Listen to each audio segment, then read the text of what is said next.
Salut tout le monde, Agrimoc pour wicoenco.fr et on se retrouve aujourd'hui pour tester la fonction USB OTG de nos Wico.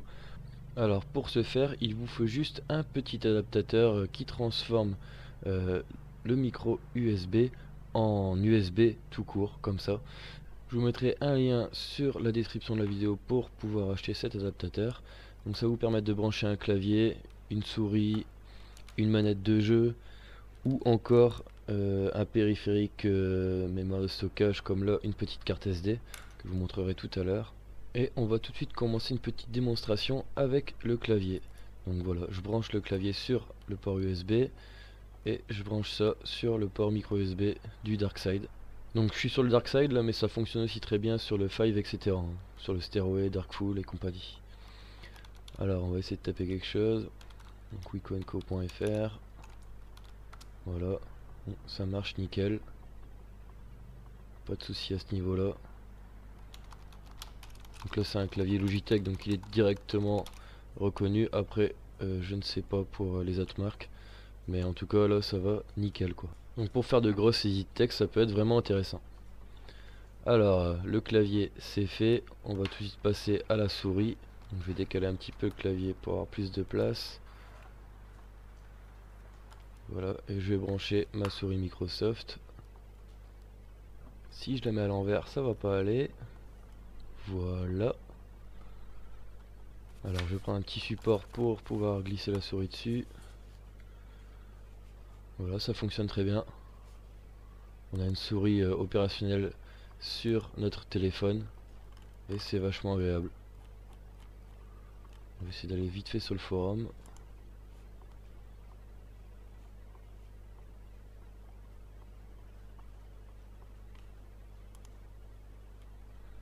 Le bouton index ne marche pas, donc la version mobile du forum n'est pas encore superbe. Je vous conseille de passer par TopTalk pour l'instant. Mais sinon, cette souris, même la molette, vous voyez, ça fonctionne très bien. Alors je ne sais pas s'il existe des doubles adaptateurs pour brancher clavier plus souris, ce qui pourrait être intéressant. Par contre, ce qui est possible de faire, c'est de brancher un clavier en USB et une souris en Bluetooth ou inversement quoi. Et ça fonctionne très bien. Alors ensuite, la manette de jeu. Alors pour ma part, là c'est la manette qui est livrée gratuitement avec la Freebox Revolution.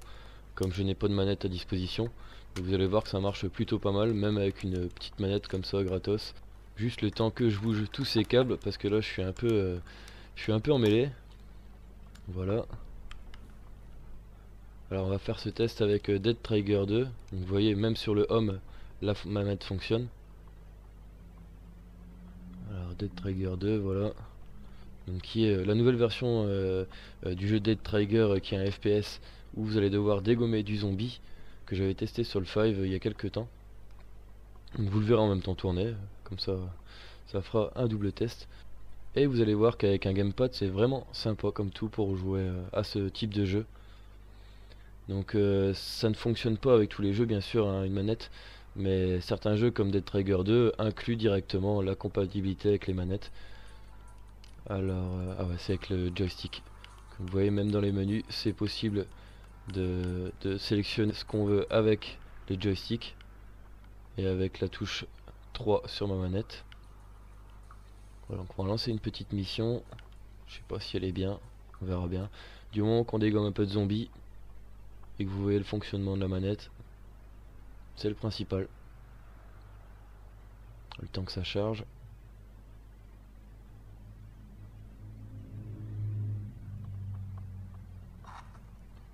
Voilà, c'est parti.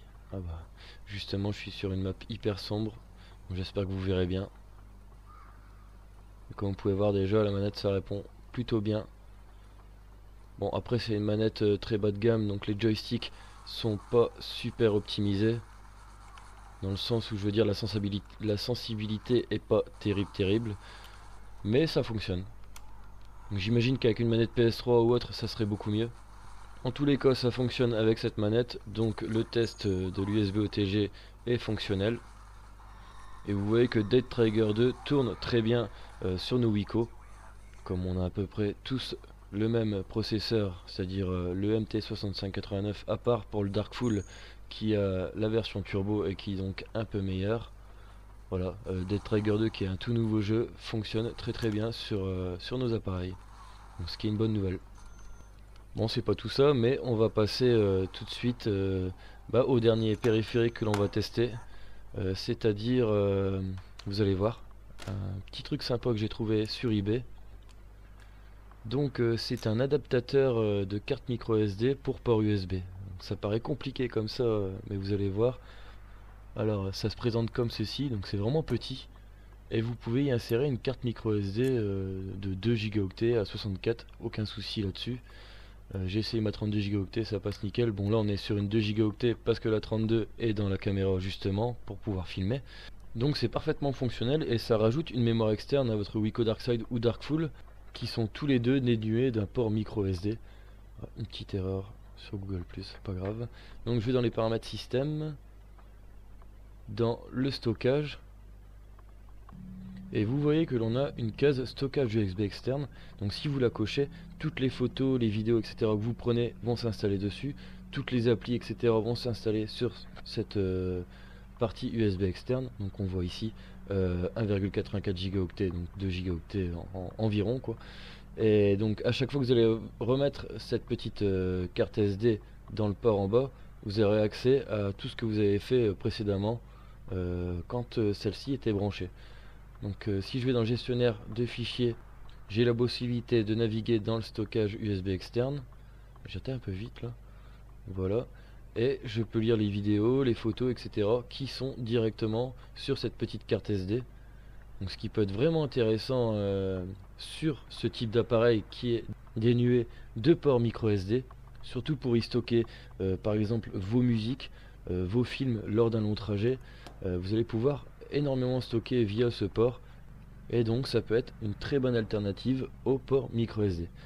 Voilà, donc moi j'ai à peu près fait le tour de ce que je pouvais faire avec l'USB OTG. Donc bien sûr vous pouvez y connecter vos clés USB, vos disques durs externes à condition qu'ils ne sont pas auto-alimentés, puisque nos Wiko ne sont pas assez puissants électriquement pour les alimenter. Donc si vous avez un disque dur externe avec une alimentation, il n'y aura aucun souci. Voilà, donc j'espère que cette vidéo vous aura plu. Merci de l'avoir visionné en tout cas. N'hésitez pas à me suivre sur les différents réseaux sociaux et à vous abonner à ma chaîne YouTube. En attendant, moi je vous dis à très bientôt pour de prochaines vidéos. Ciao!